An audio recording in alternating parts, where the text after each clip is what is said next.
Hello students.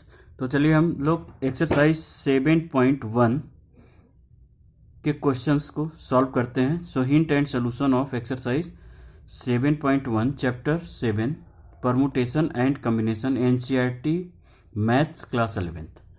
तो देखिए first question दिया हुआ है, how many 3 digit numbers can be formed the digit 1 2 3 4 and 5। तो फर्स्ट क्वेश्चन है, डिजिट दिया हुआ है 1 2 3 4 5 और कह रहा है form the 3 digit numbers. 3 digit numbers form करने हैं और फर्स्ट केस में इन्होंने कहा है 1 2 3 डिजिट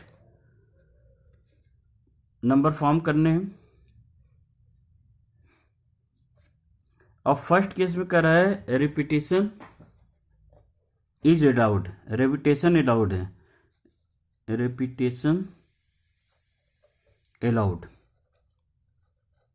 अगर रिपीटेशन अलाउड है 3 डिजिट नंबर फॉर्म करने हैं तो सपोज हम यूनिट प्लेस से ले रहे हैं, आप टेंस प्लेस से भी ले सकते हो। तो यूनिट प्लेस में इस 5 में से कोई भी एक नंबर हम सेलेक्ट करके पुट कर सकते हैं। तो यूनिट प्लेस को हम 5 वेज से सेलेक्ट कर सकते हैं। और कह रहा है repetition of digit is allowed. Repetition allowed है तो यानी इसमें से हमने कोई भी नंबर लिया वो नंबर अगेन हम पुट कर सकते हैं। तो अगेन हमारे पास कितने हैं, 5 नंबर्स रिमेनिंग है, तो हो गया 5 वेज इसको भी। अगेन रेपिटेशन अलाउड ही है तो ये 5 के 5 नंबर्स हमारे पास हैं, तो इसमें से हम कोई एक सेलेक्ट करके रख सकते हैं। तो उसके तरीके कितने होंगे, 5 होंगे।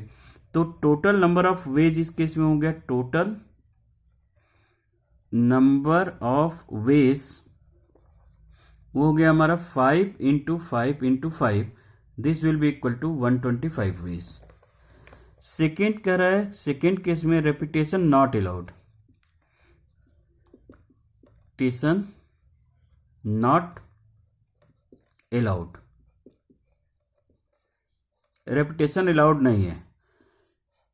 तो उस केस में 3 डिजिट नंबर्स अगर हम सपोज करते हैं तो उस 5 डिजिट में से कोई एक हम सेलेक्ट करेंगे। तो सेलेक्ट करने के कितने तरीके हो सकते हैं। सपोज किसी बच्चे ने कहा सर 3 पुट कर लीजिए, किसी ने कहा 2, तो किसी ने कहा 5, तो किसी ने कहा 1, यानी उस 5 में से कोई भी नंबर्स वो इस यूनिट प्लेस को फिलअप करने के लिए यूज कर सकते हैं। तो ये 5 वेज हुआ। तो इसको क्या करेंगे, 4 वेज, क्योंकि अब हमारे पास 4 नंबर्स हैं, रेपिटेशन अलाउड नहीं है। और ये क्या हो गया, 3 हो गए। तो नंबर ऑफ वेज कितने हो गए, तो नंबर ऑफ वेज हमारे हो गए 5 इंटू 4 इंटू 3। आप इधर से भी शुरू कर सकते हो, 5 4 3। हमने जो है यूनिट प्लेस से शुरू किया, तो ये टोटल कितने हो गए हमारे, 5 4 जा 20 60, तो 60 वेज हो गए।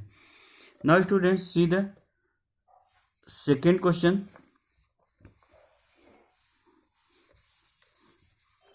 सेकेंड क्वेश्चन में हमारा दिया हुआ है,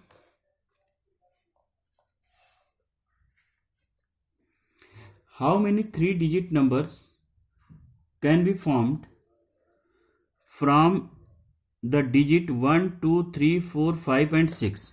तो डिजिट हमारे पास है 1 2 3 4 5 एंड 6, ये डिजिट दिया हुआ है। और ये कह रहा है कि 3 डिजिट नंबर्स हमको फॉर्म करने हैं, उसको फॉर्म करने के कितने वेज हो सकते हैं। और आगे दिया if the digit can repeated, तो डिजिट क्या होगा, रिपीट हो सकता है, यानी रिपीटेशन अलाउड है। तो सपोज हमने लिया 1 2 3, तो हम 100 प्लेस से शुरू करते हैं इस बार। तो देखिए इस 100 प्लेस को फिल करने के लिए इस 6 डिजिट में से हम कोई भी नंबर चूज कर सकते हैं। तो इसको फिल करने के हमारे पास कितने वेज हो सकते हैं, 6। और एक नंबर हमने यूज किया बट यहाँ रिपीटेशन अलाउड है तो वो अगेन यूज कर सकते हैं। तो ये भी 6 वेज हो जाएंगे, 6 वेज 6 वेज एंड अगेन ये क्या होगा, 6 वेज हो जाएगा। तो टोटल वेज हमारे क्या होंगे, total number of ways this will be equal to 6 into 6 into 6, this is equal to 6 into 6 into और ये क्या कर रहा है, इवन नंबर्स। यहाँ पे क्वेश्चंस को रीड करने में थोड़ा दिक्कत करा, तो कह रहा है how many 3 digit even number, यानी तो यूनिट प्लेस को हम या तो 2 या 4 या 6, 2 4 6 इसमें से कोई भी नंबर यहाँ पे चूज करके रख सकते हैं। तो इसको चूज करने के कितने तरीके हो गए हमारे, 3। एक बार फिर से देखिए, ये कह रहा है कि form the 3 digit even number, repetition is allowed. तो जो यूनिट प्लेस है उसमें हम लोग 2 4 और 6 यूज कर सकते हैं, यानी 3 तरीके हो गए हमको इसको फिल करने के लिए। बाकी रेपिटेशन अलाउड है तो 6 नंबर में से हम कोई नंबर सेलेक्ट कर सकते हैं। अगेन 100 प्लेस पे 6 नंबर में से कोई नंबर अरेंज कर सकते हैं। तो टोटल नंबर ऑफ वेज कितने हो गए हमारे पास, 6 इंटू 6 इंटू 3, तो ये हो गया 108। Now students see the third question. Third में दिया how many 4 digit, how many कह रहा है how many 4 letter code word are possible using the first 10 letters of English alphabets, यानी इंग्लिश अल्फाबेट के फर्स्ट 10 लेटर्स का यूज करना है। तो कह रहा है if the number of letters can be repeated, if no letters can be repeated, यानी हम कोई भी लेटर्स हम रिपीट नहीं कर सकते। तो हमको बनाना कितना है कोड, 4 डिजिट का, और टोटल हमारे पास अल्फाबेट्स कितने हैं, 10 है। तो सपोज हमने फर्स्ट बॉक्स को 10 में से कोई एक लेटर यूज कर सकते हैं, तो ये 10 वेज हो गए। अब हमारे पास कितने लेटर्स बचे हैं, 9, तो 9 वेज से इसको फिलअप कर सकते हैं। अब क्या करें, 8 वेज और ये हो गया 7 वेज। तो नंबर ऑफ वेज हमारे कितने हो गए, नंबर ऑफ वेज हो गए हमारे 10 इंटू 9 इंटू 8 इंटू 7। तो इसको मल्टीप्लाई कर लीजिए, आपका आंसर आ जाएगा, ये होगा 5040। इतने तरीके हैं जिससे कि हम 4 लेटर्स के कोड फॉर्म कर सकते हैं। Now students see the question number 4, exercise 7.1। तो क्वेश्चन नंबर 4 में दिया हुआ है how many 5 digit telephone numbers can be constructed using the digit of 0 to 9। देखिए 0 to 9 डिजिट का हमको यूज करना है, तो ये टोटल कितने हो गए, 10 डिजिट्स हो जाएंगे। 10 डिजिट्स यूज करने हैं हमको टेलीफोन नंबर्स कंस्ट्रक्ट करने के लिए, और वो कितने डिजिट के होने चाहिए, 5 डिजिट के। 1 2 3 4, तो 1 2 3 4 5 डिजिट के टेलीफोन नंबर हमको जो है कंडक्ट करना है। ईच नंबर्स स्टार्ट विथ 6 7, तो 6 7 से ईच नंबर स्टार्ट होगा, 6 7। तो देखिए ये बॉक्स में 6 और ये क्या हो गया 7, तो इसको तो यहाँ पे हम केवल 6 ले सकते हैं, तो ये 1 वेज हो जाएगा। यहाँ पे ओनली 7 यूज कर सकते हैं, तो ये 1 वेज हुआ। फिर कह रहा है and no digit appears more than 1, और कोई डिजिट 1 से अधिक अपीयर्स नहीं होने चाहिए। तो सपोज हमने 2 नंबर तो यूज कर लिए, अब हमारे पास कितने बचे हैं डिजिट्स, 10 था, 8 बचे हैं।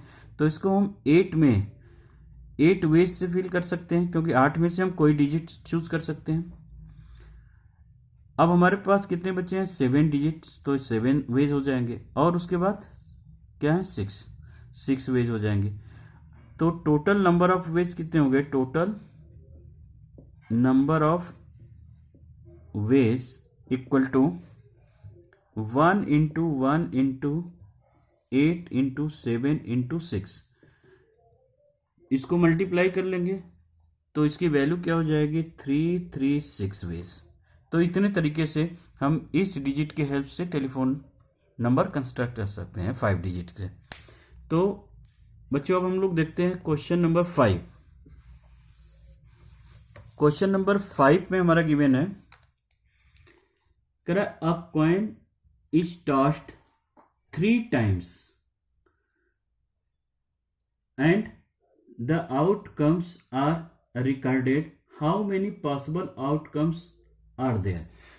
देखिए यहाँ पे कह रहा है कि एक कॉइन्स है उसको 3 times टॉस करते हैं. मान लीजिए फर्स्ट टाइम्स, सेकेंड टाइम्स, ये 5 है क्वेश्चन नंबर 5, और ये थर्ड टाइम टॉस करते हैं. तो देखिए फर्स्ट टाइम अगर हम टॉस करते हैं तो हमारे 2 आउटकम्स पॉसिबल हैं, या तो हेड या तो टेल. तो 2 आउटकम पॉसिबल है. वही चीज यहाँ पे भी 2 आउटकम और यहाँ पे भी 2 आउटकम्स. तो टोटल आउटकम्स हमारे पास कितने हो जाएंगे? टोटल आउटकम्स कितने हो जाएंगे? क्योंकि ये तीनों कंडीशंस फुलफिल होने चाहिए, और तीनों कंडीशंस अगर हमारा तीनों टास्क हम कंप्लीट करते हैं तो हमारा वर्क कंप्लीट माना जाता है. तो यहाँ पे क्या होगा? Fundamental principle of multiplication use होगा. तो 2 इंटू 2 इंटू 2, ये क्या हो गया? 8. तो टोटल पॉसिबल आउटकम्स हमारे क्या हो गए यहाँ पे? 8 हो गए. Now students see the last question of this exercise, question number 6. Question number 6 में दिया है, given 5 flag of a different colours, how many different signals can be generated if each signal required the use of 2 flags. अच्छा, 2 flags ही हमको use करने हैं. 5 different colours से 2 different colours के ही flag हमको फॉर्म करने हैं. तो उसके कितने तरीके हो सकते हैं? तो देखिए 2 डिफरेंट कलर्स के ही फ्लैग फॉर्म करने हैं. तो फर्स्ट हम क्या करेंगे? 5 कलर्स में से कोई भी चूज कर सकते हैं, तो इसको 5 वेज से फिल कर सकते हैं. और सेकेंड को हम क्या करेंगे? 4 वेज से फिल कर सकते हैं. तो टोटल नंबर ऑफ वेज हमारे पास कितने हो जाएंगे? 5 into 4, this will be equal to 20. तो ये हमारा आंसर हो गया. So students, now in next video we will discuss about the introduction part of the exercise 7.2, and that is based on the permutations.